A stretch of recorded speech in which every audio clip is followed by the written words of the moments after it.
R&D भी आपने बहुत अच्छी की हुई है, कस्टमर सेटिस्फेक्शन जरूरी होता है। वो R&D कैसी रही आपकी? मैं मेरे ग्रैंडफादर को बहुत फॉलो करता हूँ। उनके कई सारे वर्ड में लैंडमार्क की तरफ फॉलो करता था। जब हम इंडस्ट्री में आए थे तो इंडस्ट्री में भी बहुत ज़्यादा लोग थे ही नहीं। हमने काम करते करते ही सीखा है। पहला प्लेट जब निकला, जैसे आप तो कोविड में थे, क्या एक्सपीरियंस था, क्या सोच रहे थे?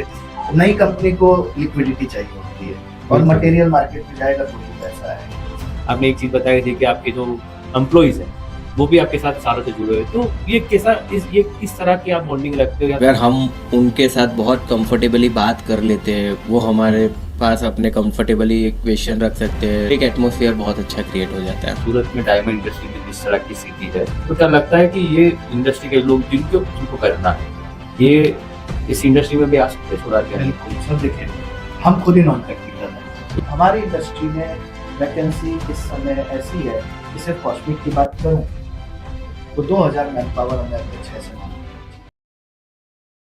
नमस्कार, मैं हूं तेजस मोदी और सुरतीस के विशेष पॉडकास्ट में आपका स्वागत है।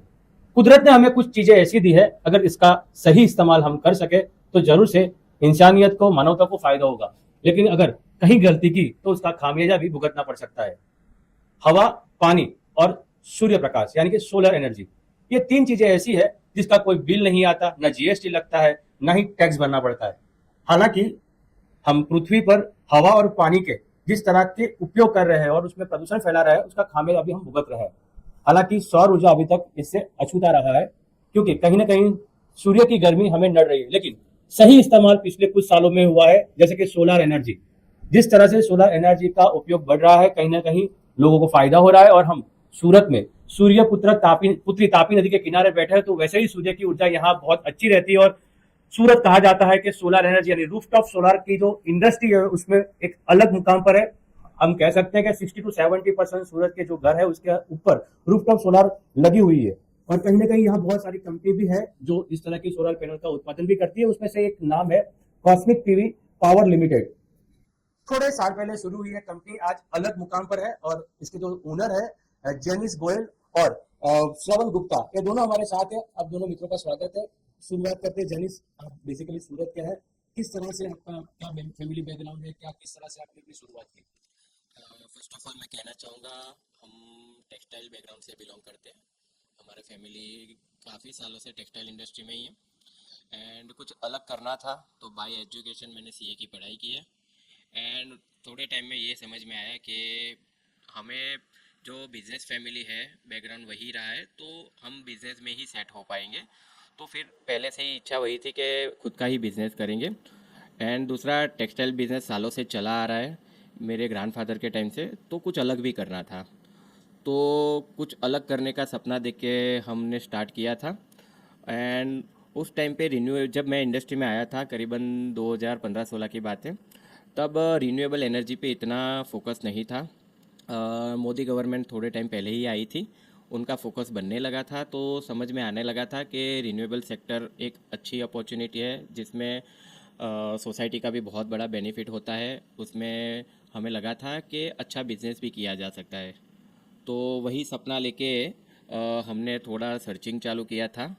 एंड वहाँ पे मैं, जो आज मेरे पार्टनर है, उनसे फ़र्स्ट टाइम मिला था। मैं कहना चाहूँगा कि मुझे सोलर इंडस्ट्री में आने का फर्स्ट स्टेप मेरे पार्टनर ही रहे। तो मैं आगे ज़्यादा नहीं कह के मेरे पार्टनर को कहूँगा कि वो अपना इंट्रोडक्शन दे दे। सर भाई, क्या है आपका बैकग्राउंड, किस तरह से, कहाँ के रहने वाले और क्या पढ़ाई की, और फिर अचानक जैसे इनका पूरा 360 डिग्री टेक्सटाइल से सोलर एनर्जी हो गया, आपका क्या प्रोफाइल रहा है? पहले तो तेजस भाई आपको बहुत मुबारकबाद, इतना अच्छा पॉडकास्ट आप रन कर रहे हैं और आपके सारे दर्शकों को नमस्कार कॉस्मिक की तरफ से। देखिए, कॉस्मिक सोलर जो हमने शुरू किया 2016 में ही हमने उसकी नींव रख दी थी। हम जब मिले पहली बार पुणे में, तो देखिए पहले मैं 2000, अगर बैकग्राउंड में जाऊं उससे पहले 2010 में एमबीए कंप्लीट करने के बाद दिल्ली में जॉब किया। 5 से 6 साल मैं फिनांस सेक्टर में रहा। फिर फंड्स वगैरह के मैनेजमेंट को देखते हुए मैंने ये देखा कि जो शेल्फ लाइफ है किसी भी काम की, वो प्रोडक्ट में ज़्यादा है। फिर प्रोडक्ट इंडस्ट्री में उस समय ग्रीन एनर्जी स्टार्ट हुई थी। देखिए 1995 से ही चल रहा है सोलर, पहले सोलर वाटर हीटर काफ़ी चला, बट लोगों में वो अवेयरनेस नहीं थी। तो 2015 में जब मैं स्टडी कर रहा था, तो देखा कि काफ़ी सारा फंड ग्रीन एनर्जी में है। तब सोलर नहीं थे, सिर्फ ग्रीन एनर्जी की बात हो रही थी। तो मैंने एक तो माइंडसेट बनाया कि मुझे सोलर में जाना है। थोड़ा टाइम हैंड ऑन एक्सपीरियंस के लिए जॉब किया कुछ महीने, फिर मैं और जैनिश भाई जैसे मिले, हम पुणे में एक बिजनेस एक्सपो था होटल के अंदर, तो मैं वहाँ पे था, जैनिश भाई आए। जैनिश भाई शायद किसी स्कूल की फ्रेंचाइज वगैरह का प्लानिंग कर रहे थे, हमारी बातें हुई। तो क्या होता है कि देखिए, मैं मार्केटिंग का एमबीए कर रखा था, तो मुझे ये तो आइडिया था कि हमें कैसे बिज़नेस को ग्रो करना है, और जैनिश भाई पूरी तरह फैमिली बिजनेस से थे। तो मैं फर्स्ट टाइम एंटरप्रेन्योर हूँ अपनी फैमिली में, तो मैंने जॉब क्विट की, इनके साथ चालू किया। हमने पहले ग्रीन एनर्जी जैनिश भाई ने स्टार्ट किया, और 2015-16 से हमने 20 तक 2 से 3 हज़ार घरों को सोलराइज किया। जैसा इन्होंने मेंशन किया कि मोदी गवर्नमेंट तब आई ही थी, बिल्कुल, तो वो 2014 में हाँ, किसी वो को हमारी शायद किस्मत थी कि 2014 में वो आए और 2015 में हम सोलर में आए। तो उन्होंने जो पुश दिया इंडस्ट्री को, तो हमारा वो डिसीजन जो सोलर में आना था सब कुछ छोड़ के, तो हम लोगों ने ना फैमिली से पैसे लिए, अपनी सेविंग्स के भी उस पर हमने एक बिजनेस स्टार्ट की। और जो हमारे नॉलेज थे, जैसे इन्होंने चार्टर्ड अकाउंटेंट की पढ़ाई कर रखी है, तो इनको फिनांस का एक ग्रिप था, मैंने एमबीए कर रखा है, तो मार्केटिंग का एक ग्रिप था। 2020 तक बहुत अच्छा नेटवर्क। फिर 2020 में कोविड के टाइम पे हम बैठे। देखिए क्या कहते हैं कि देखिए, काम करने से कम ग्रो होता है आदमी, प्लानिंग करने से ज़्यादा होता है। तो वो जो कोविड के पीरियड में प्लानिंग करने का टाइम दिया, उसमें हम दोनों ने ये प्लानिंग किया कि अपनी फैक्ट्री डालते हैं, वो चांस लेते हैं, और वो डिसीजन सबसे अच्छा साबित हुआ हमारा। तो ये कैसे इनिशिएटिव बना के, जैसे बताया कि आप किसी एग्जीबिशन में इकट्ठा हुए थे और फिर जुड़े तो सही, लेकिन ये जो आपकी कॉस्मिक पीवी पावर लिमिटेड जो आपने 2021 में फॉर्म की, तो वो प्लान जैसे बताया कि कोरोना टाइम में, तो क्या इतना इजी था कि वो एक टफ चैलेंज था क्योंकि नया था, लोग जो रिस्पॉन्स करेंगे, क्योंकि आप B2B में ज़्यादा अभी इन्वॉल्व है, उसकी बात भी मैं बात करूँगा, लेकिन ये वो क्या था जो चीज़ आपको उस चीज़ यहाँ तक लाने में सफल हुई? तो मैं इसमें कहना चाहूँगा, मैं मेरे ग्रैंडफादर को बहुत फॉलो करता हूँ। उनकी जर्नी बहुत इंस्पिरेशन रही है और मेरे लिए तो बहुत इंस्पिरेशन है। उनके कई सारे वर्ड में लैंडमार्क की तरफ फॉलो करता था। तो जब मैंने स्टार्ट किया था तो बहुत एक्साइटमेंट के साथ हम काम कर रहे थे, और हमने लोगों के घर जा जाके, लोगों के फैक्ट्री इंडस्ट्री में जा जाके हमने सोलार बेचा था। तो थोड़े टाइम में ही थोड़ी हलचमच मच गई थी कि हमें मैन्युफैक्चरिंग में भी जाना ही है। बट मेरे ग्रैंडफादर के वर्ड थे कि भाई पहले एक पैर जम जाए फिर दूसरा पैर उठाओ, नहीं तो गिर जाओगे। बिल्कुल। तो वो हमने पेशेंस रखते रखते 2020 आ गया। और कई बार क्या होते हैं, जो प्रॉब्लम्स रहते हैं वो कई बार अच्छे के लिए रहते हैं, तो कोविड हमारे लिए वो एक दौर बन के आ गया। हमने वो पीरियड में प्रॉपर प्लानिंग करके हम मैन्युफैक्चरिंग में गए।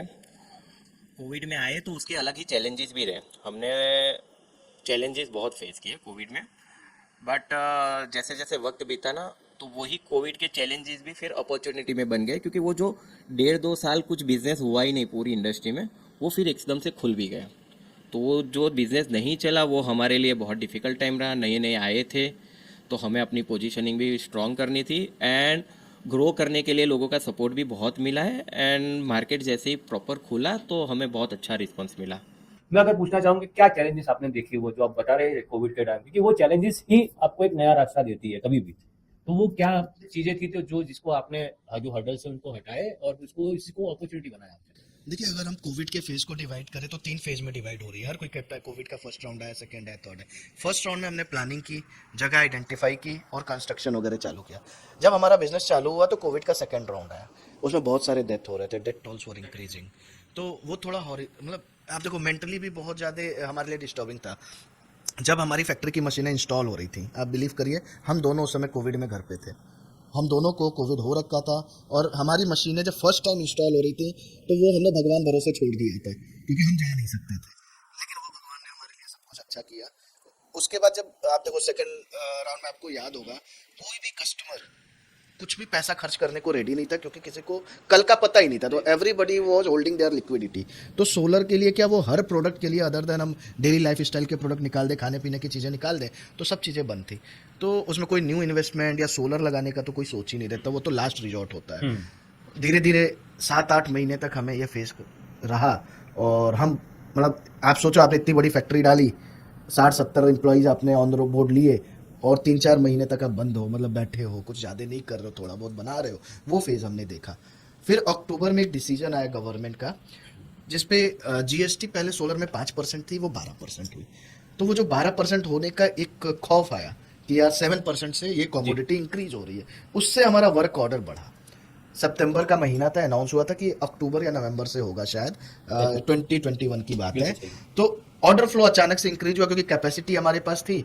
तो दूसरे मैन्युफैक्चरर और जो ब्रांड थे, देखिए हम तो तब ब्रांड थे नहीं, हमें लोग कम जानते थे, तो लोग क्या करते हैं आपके ब्रांड में खरीदेंगे।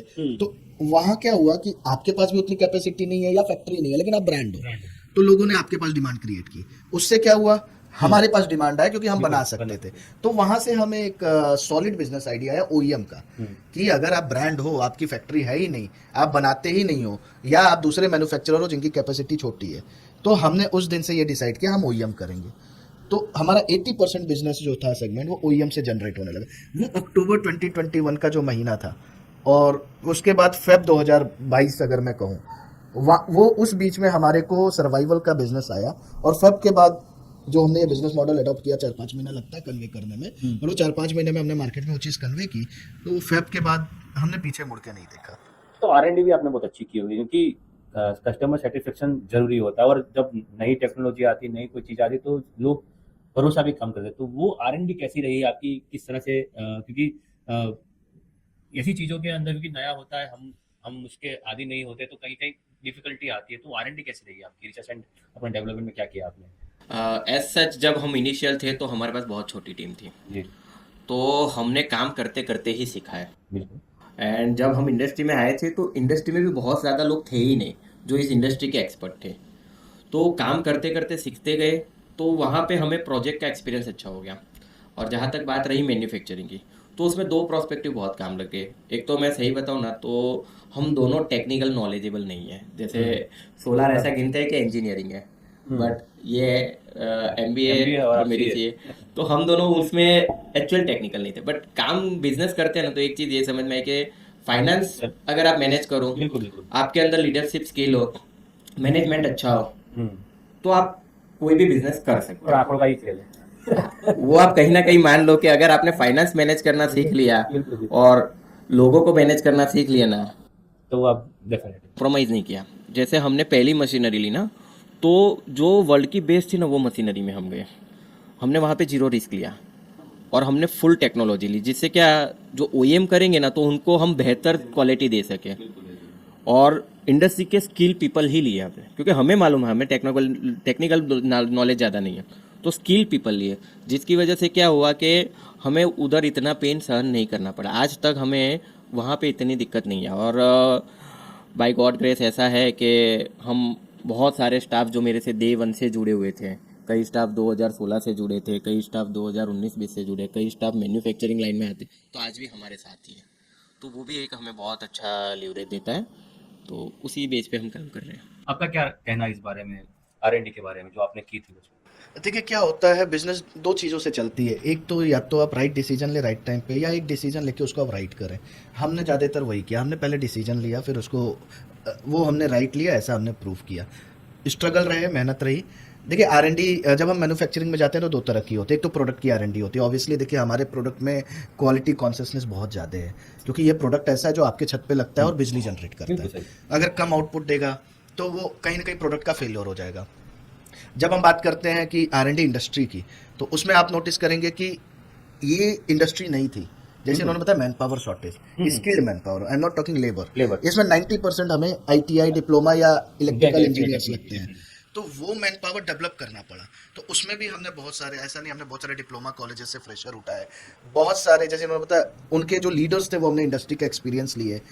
मुझे आप बिलीव करें, मतलब सिर्फ हमने नहीं ग्रो किया, हमारे यहाँ कई सारे ऐसे थे जो प्यून लेवल पे आए और आज वो सुपरवाइजर हैं। तो हमने वो चीज़ आगे इनकलकेट भी की कि भाई आप अपने आप को डेवलप करो। जो ट्रेनिंग पॉसिबल थी हमने उनको ऑन द लाइन उनको ट्रेनिंग दी।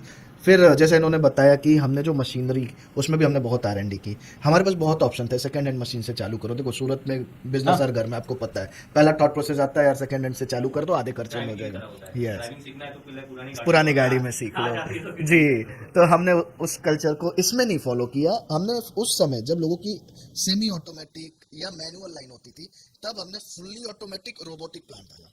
तो उससे क्या हुआ, हमें मार्केट में लेवरेज मिला। तो वो कई डिसीजंस ऐसे रहे जो बाद में हमें बहुत लेवरेज दिए। और हम टेक्निकल नहीं थे, तो हमने पैसा बचाने पे ध्यान नहीं दिया, हमने टेक्नोलॉजी छोड़ दी जो जिनका फोटे है।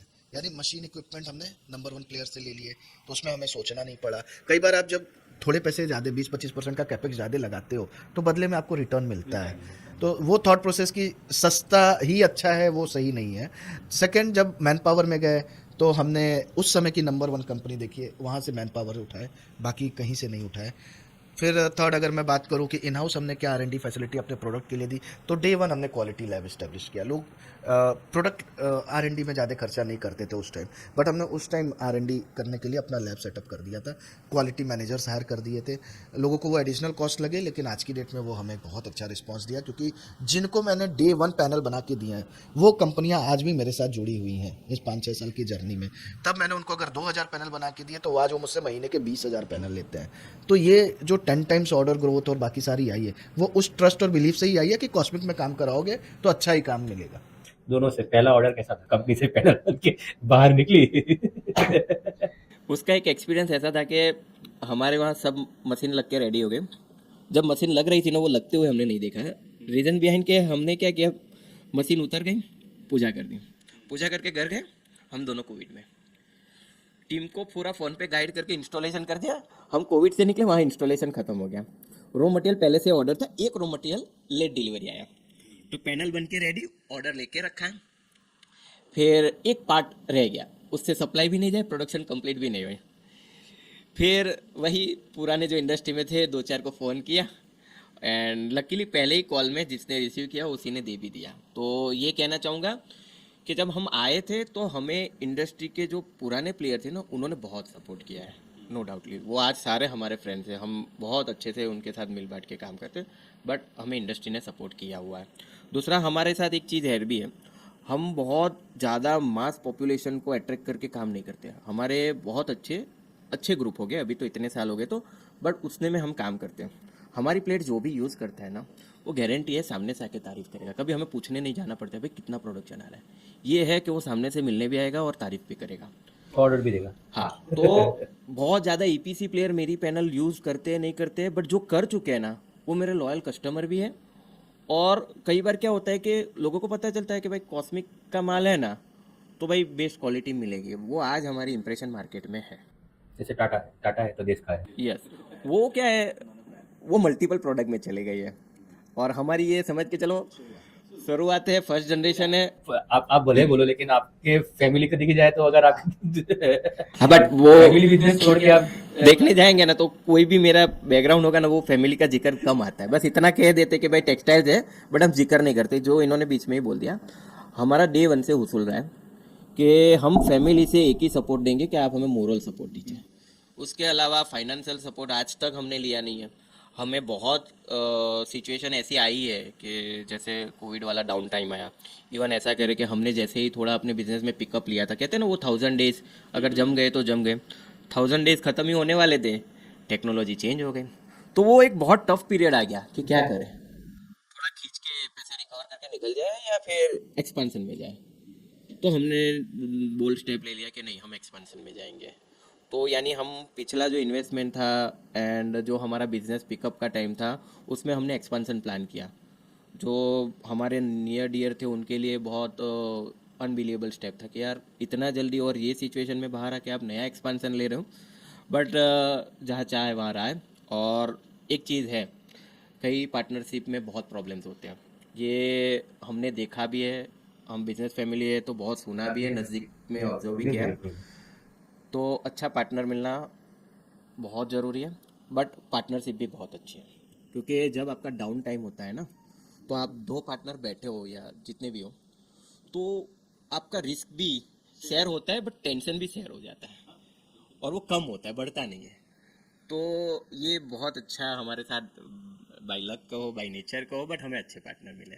वो मैं मेरी तरफ से असल में आप बताओ, पहला प्लेट जब निकला, जैसे आप तो कोविड में थे, क्या एक्सपीरियंस था, क्या सोच रहे थे कि ये ऊपर ले जाएगा कि नीचे ले जाएगा? क्या पहला, मतलब मुझे याद है कि प्रोडक्शन के पहले साल मैं जब भी फैक्ट्री जाता था तो मैं फाइनल गुड्स के पास ही बैठ जाता था कि यार पैक करो, माल भेजो। क्योंकि देखिए, नई कंपनी को लिक्विडिटी चाहिए होती है और मटेरियल मार्केट में जाएगा तो ही पैसा आएगा।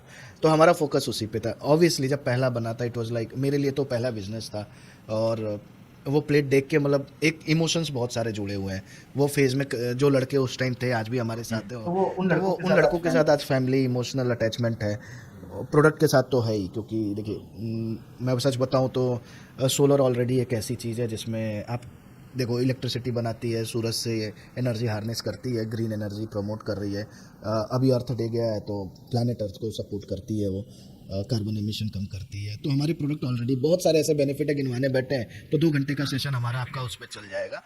बट अल्टीमेटली क्या है, उससे हमें जो सेटिस्फेक्शन मिला, प्लस हमारा जो गोल था वो कभी भी ये नहीं रहा बिजनेस चालू करना और पैसे कमाने हैं, क्योंकि पैसा तो ठीक ठाक कमा रहे थे, मतलब जो खर्चा हमारा था उससे कहीं ज़्यादा ही कमा रहे थे। हमारा ऑब्जेक्टिव हमेशा से ये रहा कि 1,000 लोगों को जॉब देनी है, तो पैसा अपने आप फॉलो करेगा, इतनी बड़ी इंडस्ट्री बनानी। तो जब वो पहला प्लेट निकला वो शुरुआत थी, वहाँ से जो हमारी गाड़ी चलनी चालू हुई। आपको पता है कि आज हमारे साथ 500 प्लस मतलब 1,000 लोग टच होने वाले हैं। शायद जब तक आप ये पॉडकास्ट रिलीज़ करो तब तक 1,000 लोग हमारे साथ डायरेक्ट एम्प्लॉयमेंट में या थ्रू कॉन्ट्रैक्टर्स काम कर रहे हो। और वो फीलिंग्स जो उस समय थी और आज जो फीलिंग है, मेरे हिसाब से बहुत ज़्यादा बदलाव नहीं आया। हम आज भी अपने उस पैनल्स के उसी तरीके से ट्रीट करते हैं उस प्रोडक्ट को, और वही ध्यान रखते हैं मार्केट में भेजने से पहले जो उस दिन रखते थे, जिसका फ़ायदा हमें रोज़ मिलता 2021 में आपकी शुरुआत हुई, फिलहाल क्या स्थिति है कंपनी की, कितना आपका प्रोडक्शन है पैनल का और किस दिशा में जा रहे हैं? हम दोनों से मेरा सवाल है। है। 2020 में हमने कंपनी फॉर्म की थी, 21 में हमारा प्रोडक्शन चालू हुआ था, और 2023 आते आते जैसा इन्होंने बताया हमारे पास 2 राह खड़े हो गए थे, या तो वापस चलें या टेक्नोलॉजी बदलें, एक्सपेंशन करें। तो हमने वो चुना, एक्सपेंशन किया। हमने 600 मेगावाट की लाइन लगाई थी, उसमें हम 200 मेगावाट ही यूज़ कर सकते थे, इतने ही पैसे थे हमारे पास, तो हमने कुछ इक्विपमेंट नहीं खरीदे थे। बट आप यकीन मानिए लगाने के 4-6 महीने के अंदर ही हमने खुद से पैसे डाल के वो पूरी की पूरी लाइन को उसी साल हमने 600 मेगावाट कर दिया। अब 600 मेगावाट पे हम वहीं नहीं रुके, अभी 1 साल भी कंप्लीट नहीं हुआ था, हमने 800 मेगावाट का और ऑर्डर दे दिया। इन्वेस्टर अट्रैक्ट हो रहे सोलर की तरफ, उसका भी फायदा हमें मिला। चाणक्य फंड हाउस ने हमें बैक किया उस टाइम, 2024 में हमें फंड आया था, हमने 800 मेगावाट का लाइन और ऐड किया। आज की डेट में 1.4 गीगावाट रनिंग हो चुका है प्रोडक्शन में, और 1.6 गीगावाट हमारा कंस्ट्रक्शन वगैरह कंप्लीट होने वाला है। तो जैसा मैंने बोला, जब तक शायद हम इसको फाइनल रिलीज करें तब तक में हमारा 3 गीगावाट की फैक्ट्री चालू होगी। तो जो फैक्ट्री 100 या 200 मेगावाट की हमने 5 साल पहले चालू की थी, वो आज 3 गीगावाट में कन्वर्ट हो चुकी है। तो आप समझिए कि हमारी ये जर्नी शुरुआत में जितनी पेनफुल रही हमारे लिए और जो हमने एब्जॉर्व किया, उतनी ही पिछले 2 सालों में रिवॉर्डिंग रही है। और आगे का रोड मैप अगर मैं बताऊं तो आने वाले टाइम में शायद हम ये 3 गीगावाट को और आगे ले जाएं। हमने सेल लाइन के लिए भी जगह ऑक्यूपाइड कर रखी है, कंपनी के नाम पे ले रखी है। हम शायद आईपीओ में भी इसी साल जा रहे हैं, वो कंफर्म है, शायद का कोई नहीं था।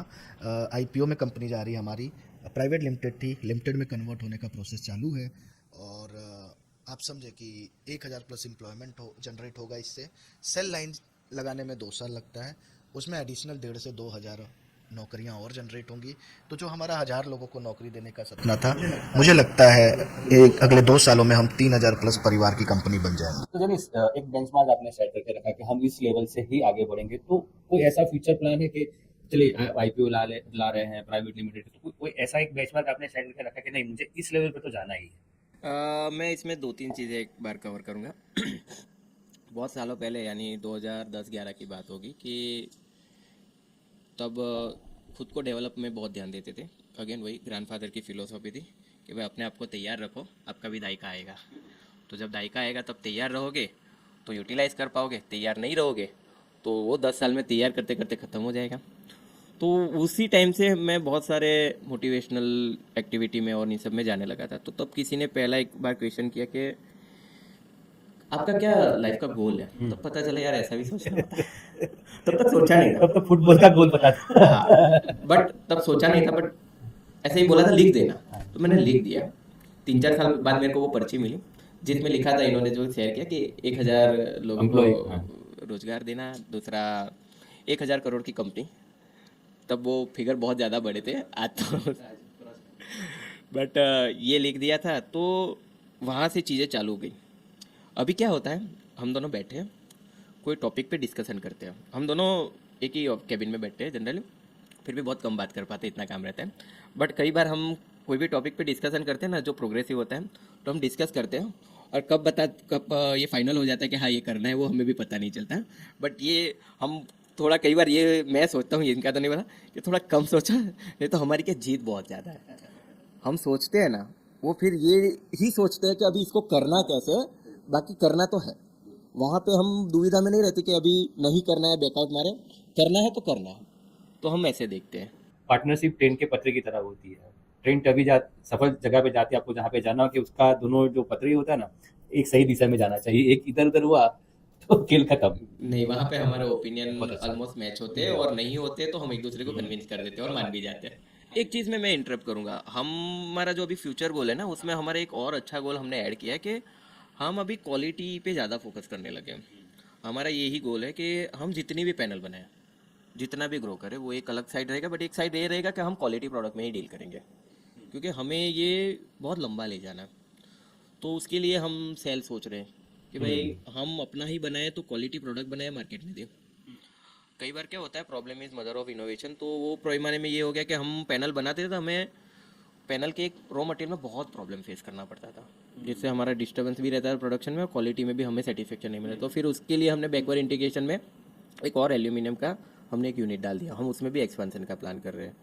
तो ऐसा नहीं है कि हमें वो डायरेक्शन बैकवर्ड में इसलिए जा रहे हैं कि बहुत ज़्यादा ग्रोथ करना है। वहाँ पे मेन थॉट ये है कि हमें क्वालिटी प्रोडक्ट देनी है, जिसके लिए हम कमिटेड है। तो जैसे आपने बताया कि फ्यूचर प्लान है आपके, तो डेफिनेटली B2B अभी आप बिजनेस कर रहे हो, कंपटीशन ज़्यादा है, नए नए और बड़े प्लेयर भी है, तो उसमें आप किस चीज़ पे ज़्यादा फोकस करते हो ताकि आपका जो B2B वाला कनेक्शन है वो और स्ट्रांग हो और इन फ्यूचर आपको और ज़्यादा ऑर्डर्स मिलते रहे?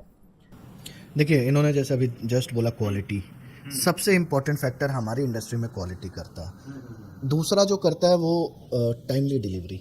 हमने क्या किया, हमने नए नए लोग आते जा रहे हैं, सबकी एक कैपेसिटी ऐड हो रही, तो हम अपनी कैपेसिटी भी एक्सपेंड कर रहे हैं। जैसे मैंने बताया 2 साल पहले हम 200 मेगावाट पे थे, आज हम 1400 मेगावाट रनिंग है, 1600 मेगावाट अंडर कंस्ट्रक्शन है, तो 3000 मेगावाट पहुंच गए। तो बाकी लोग, देखिए आप दो तरीक़ों से कंपटीशन को बीट कर सकते हो। एक, या तो आप बहुत बड़े ब्रांड हो B2C में, तो हम B2C में कम हैं, B2B में ज़्यादा है। B2B में हम नंबर 1 है OEM में, वो हम उसको मजबूती से पकड़ के चल रहे हैं बाय इंक्रीजिंग आवर कैपेसिटी। बड़े कस्टमर को क्या चाहिए कि मुझे अपने कंपनी के लिए 10,000 अपने ब्रांड में चाहिए पैनल या प्रोडक्ट, तो कौन जल्दी से जल्दी दे सकता है। देखिए, जब आप स्केल पे जाते हैं बड़े बिजनेस में, तो कस्टमर क्या सोचता है, जो कस्टमर है वो चेंज हो गया, एंड कस्टमर नहीं है। वो अपने बिजनेस के लिए क्या सोचता है, मैंने एक बड़ा ऑर्डर लिया है, जितनी जल्दी एग्जीक्यूट करूंगा मुझे उतनी जल्दी पैसा मिलेगा, तो वो फिर उसके पास जाता है जो उसको जल्दी से बना के देगा। तो हमारे साथ वो एडवांटेज है। सेकंड, हमने जैसे बताया ना, पहला लैब उसी समय डाल दिया था, उस लैब का हमने एक्सपेंशन भी कर दिया।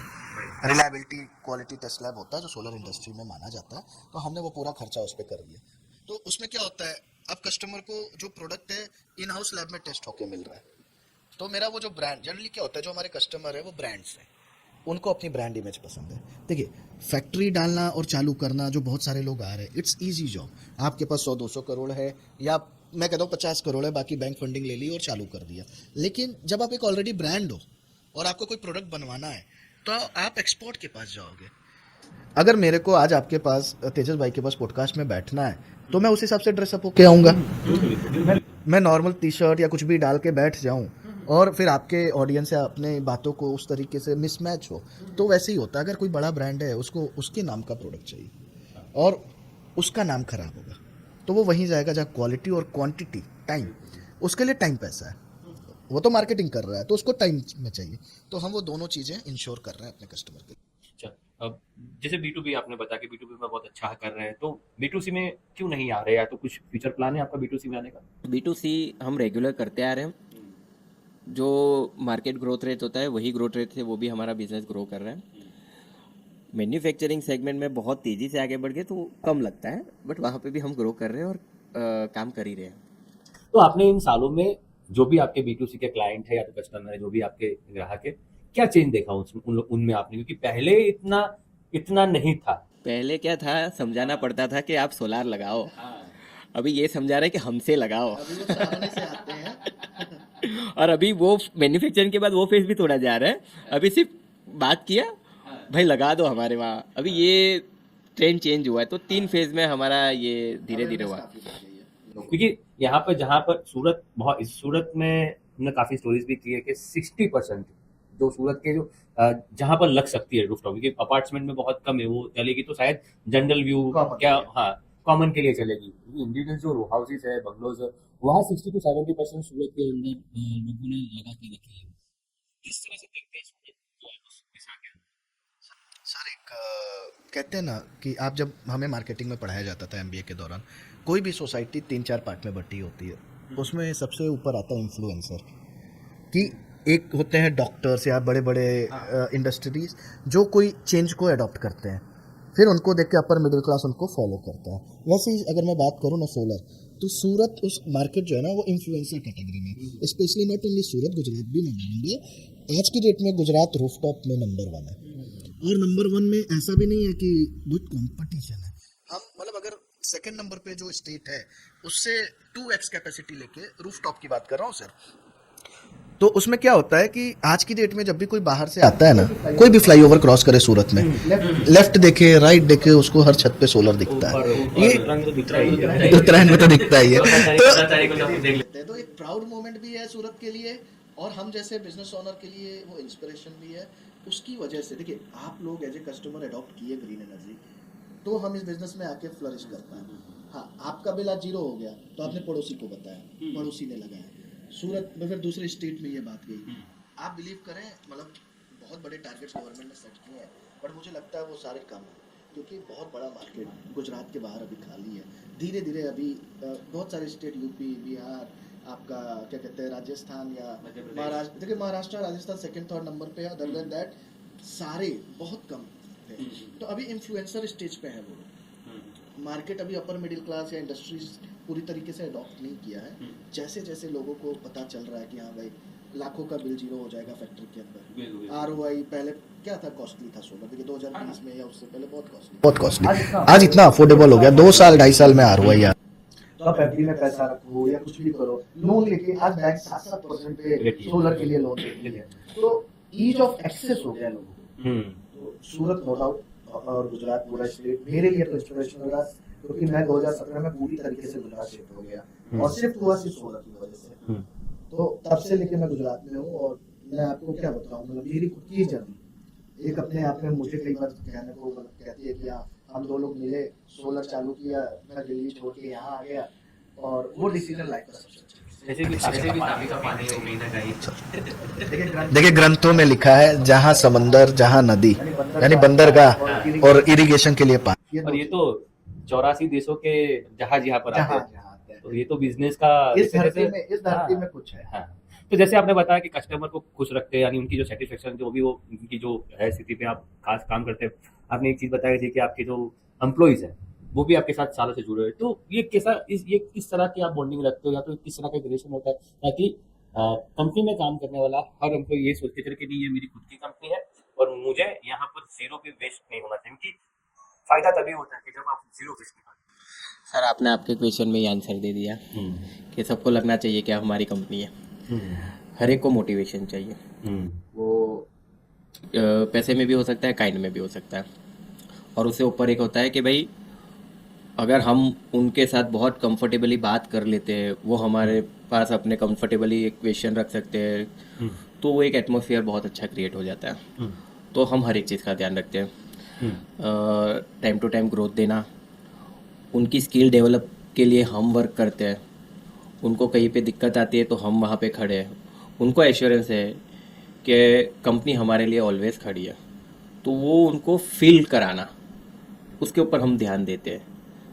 एंड कई बार क्या होता है कि लोग अपने दायरे से बाहर आ ही नहीं पाते, तो हम उसके ऊपर भी वर्क करते हैं कि जो काम वो कर रहे हैं ना, उससे अलग काम में हम उनको स्विच करते हैं। वहाँ पे हम अपॉर्चुनिटी खुद देते हैं, हमारा लॉस ही होता है उसमें, बट हमको देते हैं कि भाई तुम ये डिपार्टमेंट है तो ये डिपार्टमेंट भी ट्राई करो, जिससे तुम्हारा स्किल डेवलप हो, पता चले दूसरी चीज़ में आप और ज़्यादा बेहतर काम कर पा रहे हो।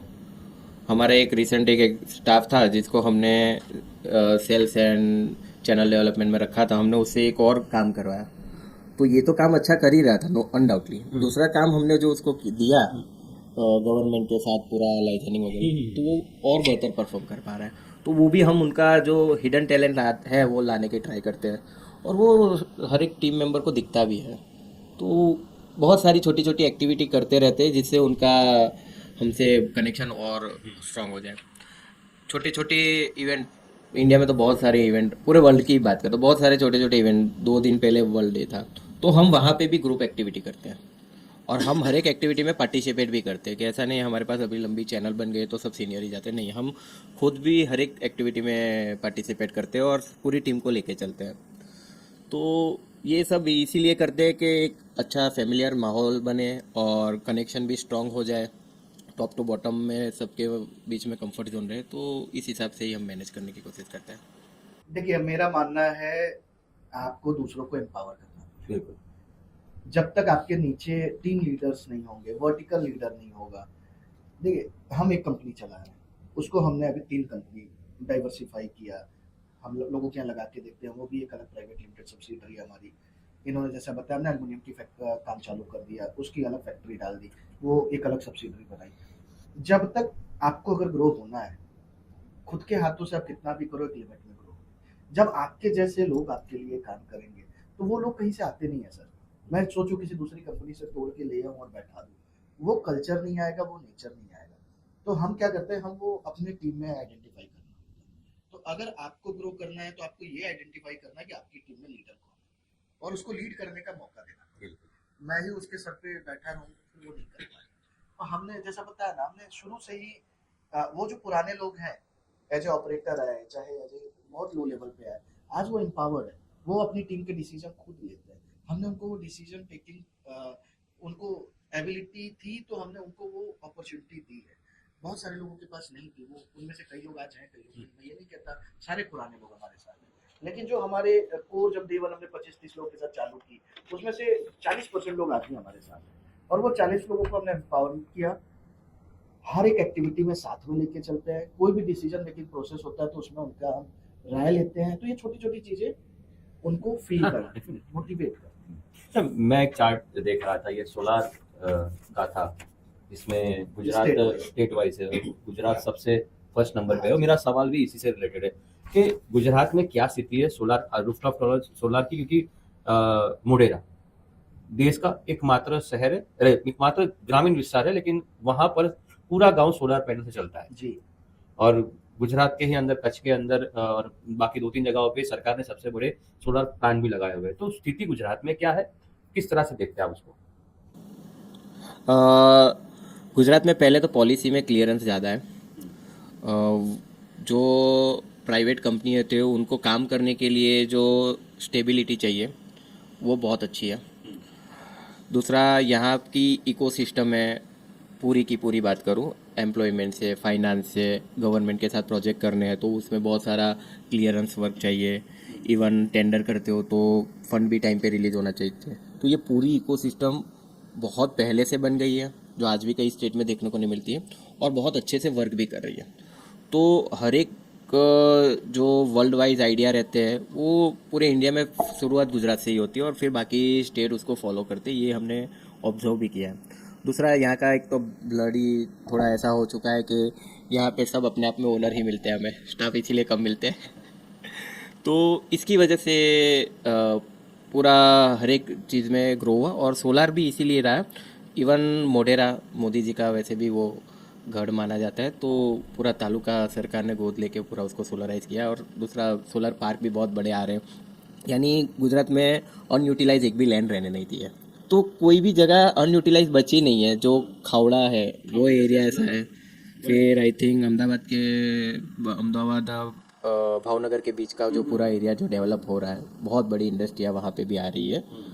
तो इसमें एक है, सरकार बहुत अच्छा काम कर रही है और इन गुजरात में वैसे भी बहुत बड़े बड़े बिजनेसमैन हैं, तो वो जो कॉम्बिनेशन बन के काम हो रहा है वही वो गुजरात को आगे ले जा रहा है। देखिए, आने वाले टाइम में बिजनेस, आपने एक कहावत सुनी होगी। एक बार एक व्यापारी ने अपने 2 बेटों को गांव में भेजा, जी। और वो चप्पल जूते का व्यापारी था। उसने कहा, जाओ देख के आओ हमारा बिजनेस इस गांव में चलेगा या नहीं। दोनों गए, फिर वापस आए तो उन्होंने बड़े बेटे से पूछा कि क्या है तुम्हारी सलाह। तो उसने कहा, पिताजी यहाँ तो जूते चप्पल बिक ही नहीं सकते, लोगों को पता ही नहीं है चप्पल क्या होता है, नंगे पैर घूमते हैं गांव वाले, कुछ आता ही नहीं है उनको इसके बारे में, आता पता।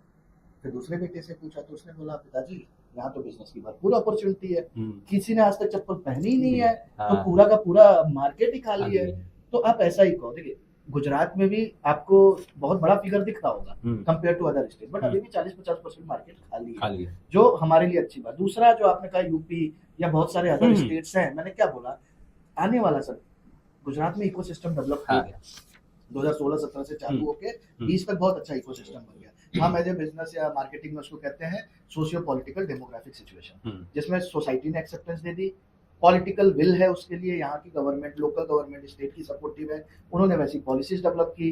जैसे इन्होंने बोला टेंडर्स में हमारे पैसे अटकते नहीं है गुजरात के अंदर, टाइम से मिल जाते हैं, या कस्टमर के अकाउंट में भी जो सब्सिडीज मिलती हैं वो टाइम से आ जाती हैं, तो वो पॉलिटिकल विल मिला।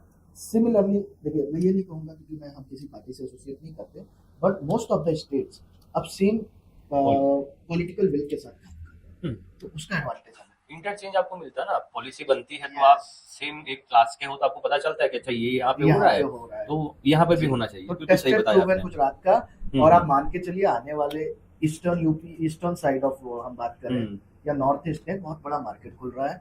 राजस्थान से लगा के आप आगे हम्म, चले जाइए, चाहे यूपी चले जाइए, चाहे बिहार चले जाइए, चाहे और आगे आसाम हम्म, चले जाइए, बहुत बड़ा मार्केट है और बहुत बड़े बड़े टेंडर्स गवर्नमेंट निकाल ली है। डीबीटी जो डायरेक्ट बेनिफिशियरी हाँ, अकाउंट में जा रहे हैं पैसे, उससे बहुत बड़ा एक माहौल क्रिएट हो गया कि अब कोई हम पे प्रेशर नहीं है कि हमें किसी को कुछ पैसे देके अपने पैसे निकलना है। कस्टमर के अकाउंट में, डायरेक्ट बेनिफिशियरी के अकाउंट में सब्सिडी आती है, तो हमारे बिजनेस को बहुत बड़ा बूस्ट मिल गया। तो देखिए, apart from that we should thank the current government जिसने ये सोलर को प्रमोट किया है।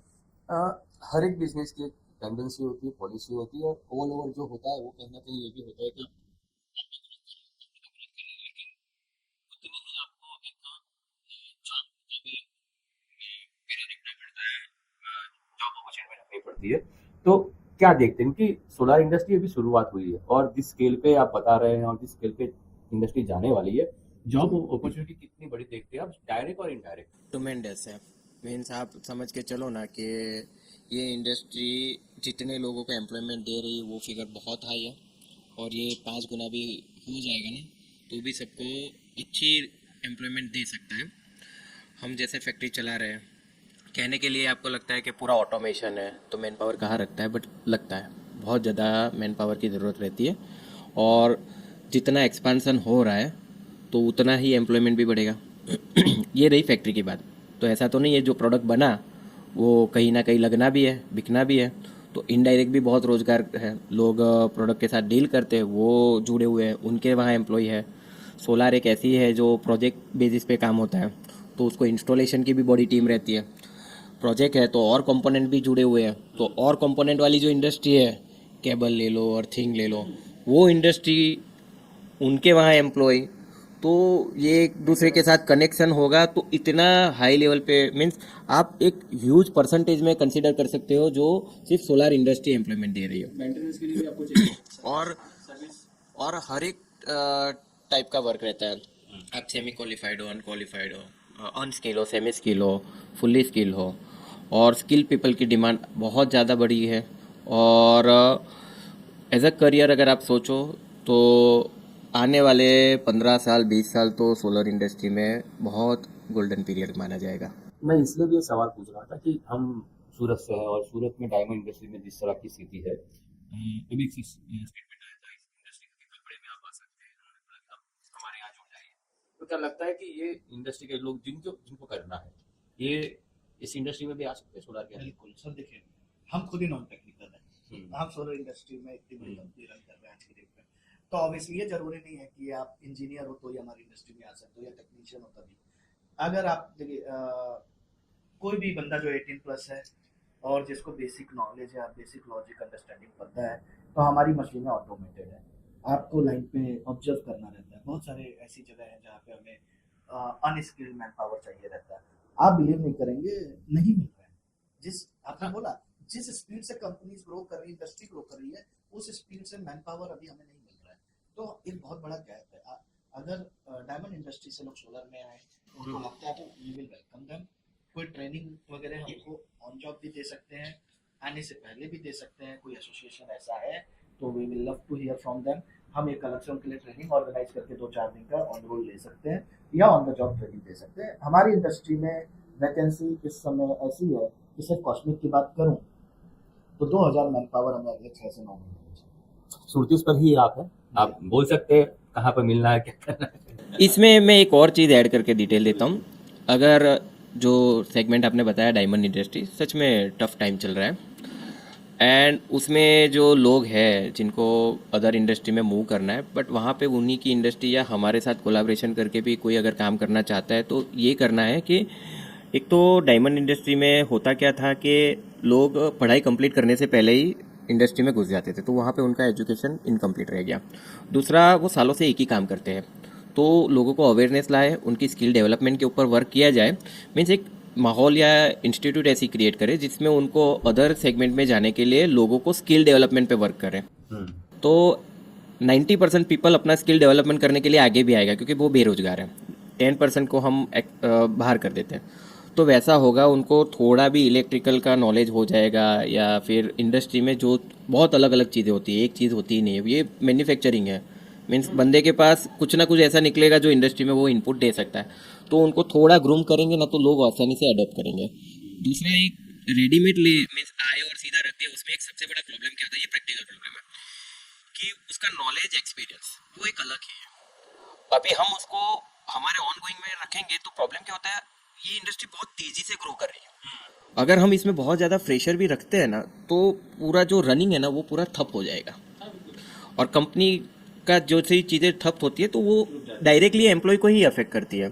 तो बीच में कोई एक इनको प्रॉपर ट्रेन करके फिर करे तो यहाँ पे विन विन सिचुएशन बन सकती है। जो ट्रेन करेगा उनको भी फायदा रहेगा, जो बेरोजगार है उनको भी एक एम्प्लॉयमेंट मिल जाएगी, और हम तो एक्सेप्ट कर रहे हैं कि बहुत बड़ा गैप है। मीन्स आज मैं समझ के चलूँ तो मेरे वहाँ जितने लोग हैं वो 30% ही है जो मेरे को रिक्वायर्ड है उससे। और जब हम ऐसा नहीं है, हम भी जब इंटरव्यू लेते हैं ना तो दोनों पे हम फोकस करते हैं कि भाई आपका एजुकेशन एंड आपका एक्सपीरियंस। तो हम तो पहले एक्सपीरियंस वाली कॉलम ही ढूंढते हैं। एक तो आज की तारीख में क्या रिज्यूम की पैटर्न फिक्स नहीं है इंडिया में, तो पहले ढूंढना पड़ता है कि कौन से पेज पे आपका एक्सपीरियंस लिखा है, कहाँ पे एजुकेशन। तो हम पहले एक्सपीरियंस कॉलम में जाते हैं। ऐसा नहीं है कि भाई वो मेरी इंडस्ट्री का नहीं है तो हम आउटराइटली रिजेक्ट करेंगे, बट उनको भी हम कंसीडर करते हैं, फिर एजुकेशन भी देखते हैं, क्योंकि हमें तो कॉम्बिनेशन ऑफ पीपल रखना है कि एक्सपीरियंस भी चाहिए, एजुकेशन वाला भी चाहिए। मेरे वहाँ पे बहुत अच्छी सीनियर पोजीशन पे ऐसा बंदा है जिनका एजुकेशन इतना अच्छा नहीं है, बट उनका एक्सपीरियंस देखो तो, उनका प्रैक्टिकल चीज़ें देखो फ्लोर पे, तो हमें बहुत फ्रूटफुल है वो। तो एक ये सॉल्यूशन बन सकता है। मेल आईडी है hr@cosmicpvpower.com। इसके ऊपर आप अपना रिज्यूम डालिए एंड ट्राई करिए कि आप अपना कोई स्किल डेवलप करो और फिर रिज्यूम डालो, तो आपको बहुत अच्छी अपॉर्चुनिटी मिलेगी। इवन कॉस्मिक में नहीं, इंडस्ट्री में कोई भी कंपनी के पास जाओगे तो आपको पॉजिटिव ही रिस्पॉन्स मिलेगा। हाँ बिल्कुल, क्योंकि मैं कहीं देख रहा था सोलर के आंकड़े, तो भारत के अंदर 500 गीगावाट 2030 का टारगेट सरकार ने तय किया है। तो जिस हिसाब से बिजनेस बढ़ रहा है, जिस हिसाब से इंडस्ट्री बढ़ रही है, जरूर से ये चीज होनी चाहिए।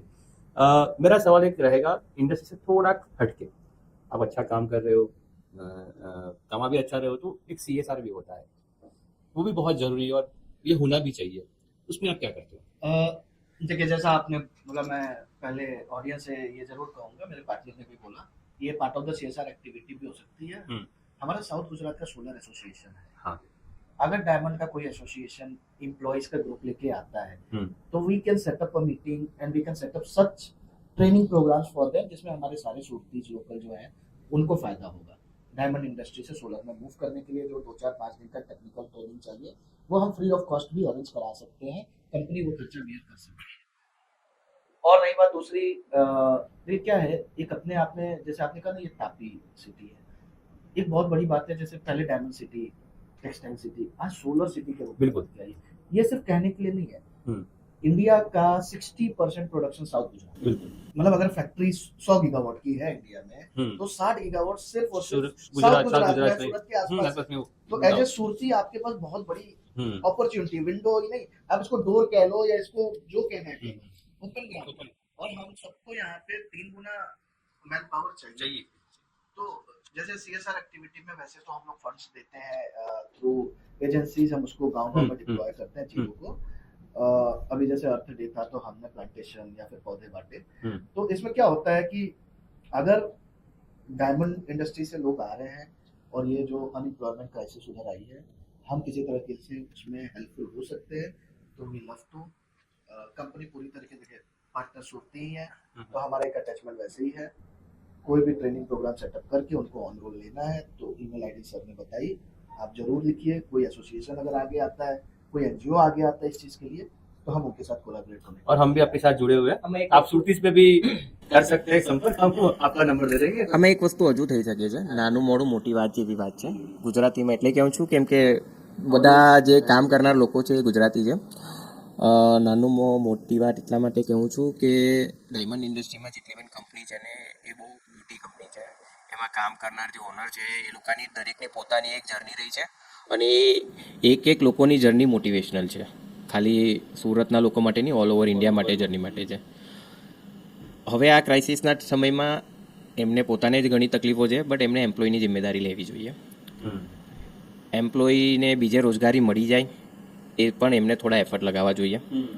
આ તો અમને જે દેખીતી રીતે રસ્તો દેખાય છે કે એમનામાં અધર સ્કેલની પણ જરૂર છે. તમે એમને સ્કેલ આપવા માટે પ્રયત્ન કરો અને તમે જ તમારા તરફથી અમારી પાસે આવો, એમને સ્કેલ ડેવલપમેન્ટ માટે અમારી જોડે ડિસ્કસ કરીને એનો સોલ્યુશન લાવીએ અને એમને રોજગાર અપાવવા તમે એફર્ટ લગાવો. તમારું નામ જે છે એમાં ઓર ચાર ચાંદ લાગી જશે અને જે બેરોજગારી છે, લોકોને એમ્પ્લોયમેન્ટ મળતી નથી ને જે ફેમિલી પ્રોબ્લેમ ફેસ કરી રહ્યું છું, મેડિસિનથી લઈને છોકરાના એજ્યુકેશનથી લઈને દરરોજની ચીજોમાં, એમાં કંઈક અંશે એ લોકોને પણ બેનિફિટ થશે. તો હું દરેક જે ઇન્ડસ્ટ્રીના બિઝનેસમેન છે એમને જ કહું કે તમે લોકો જ જાતે તમારા સ્ટાફની જવાબદારી લઈને આગળ વધો. अब ले तो बहुत रहे हो, सूर्य भगवान की असीम कृपा है आप पे।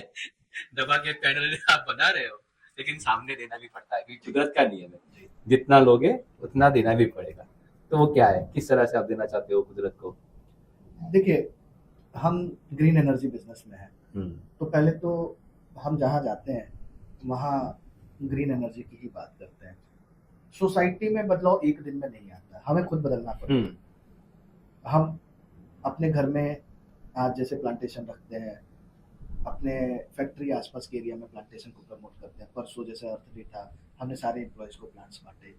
हमने उनसे सजेशन लिया हम ऑफिस को इको फ्रेंडली कैसे कर सकते हैं और क्या क्या चीज़ें हम वहाँ पे हटा सकते हैं और रिप्लेस कर सकते हैं। तो इसमें क्या होता है, कहते हैं ना कि धर्म का काम घर से ही शुरू हो तो अच्छा है। तो उसके लिए हम प्रयासरत हैं और हम पूरा कंट्रीब्यूशन, इनफैक्ट हमारे इंडस्ट्री में देखिए प्लास्टिक का यूज बहुत कम है। हमारी खुद की industry non polluted, zero pollution create करती है। उसके अलावा जो हम बनाते हैं कोयले को रिप्लेस कर रही है, पानी से बनने वाले बिजली को रिप्लेस कर रही है, तो वो अपने आप पे कंट्रीब्यूट कर रही है। हमने हर एक एम्प्लॉय को अभी रिसेंटली ये भी टास्क दिया कि आप अपने घर पे जितना ज़्यादा से ज़्यादा प्लांटेशन आसपास लगा पाओ, या आप अपने डे टू डे एक्टिविटी में ऐसे चेंजेस लाओ जिससे आप ग्रीन प्लैनेट को कंट्रीब्यूट कर पाओ, तो हम उसको रिवॉर्ड देंगे। इनफैक्ट कुछ लोग को बोला कि आने वाली दिवाली पे अगर आप लोगों ने कुछ ऐसी चीज़ें की सर्टेन, तो हमने वो अनाउंसमेंट भी की है। तो होपफुली देखिए, अच्छी बात तो ये हम ऐसी इंडस्ट्री से जुड़ गए, बाय डिफॉल्ट हमारी तरफ से जा रहा है। प्लास्टिक हमने छोड़ रखा है अपनी इंडस्ट्री में, उससे भी बहुत एडवांटेज मिल रहा है। ये जो इंडस्ट्री में हमें वही हमारे लिए प्राइड है कि हम रिन्यूएबल सेगमेंट में हैं. एंड जो एक स्टाफ वाली जो बात है कि उसमें एक चीज़ ये भी कहना चाहूँगा कि मंजिल तो किसी ना किसी तरह मिल ही जाएंगी. दिक्कत तो सिर्फ उन्हीं को है जो घर से ही नहीं, हाँ, उनको चलना नहीं है, बाकी मंजिल मिल जाती है. ચાલવાનું નસીબ ચાલતું રહે, સુતેલાનું નસીબ સુતેલું રહે, એના જેવી વાત છે.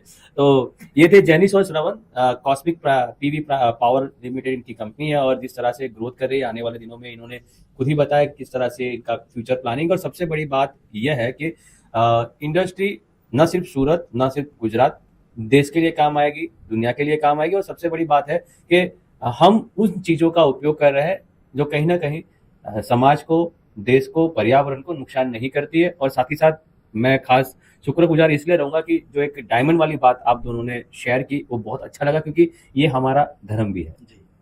हम सिर्फ लेते रहे और कुछ न दे, वो अच्छी बात नहीं है। और मुझे अच्छा लगा, जिनको भी संपर्क करना है इनका संपर्क कर सकते हैं, या तो सुरती साहब भी संपर्क करेंगे, हम आपसे इनसे बात करेंगे। आप दोनों का दिल से शुक्रिया, बहुत अच्छा लगा आपसे बात करके और आपकी कंपनी तरक्की करे ऐसी सूरत की तरफ से, सुरती की तरफ से शुभकामना।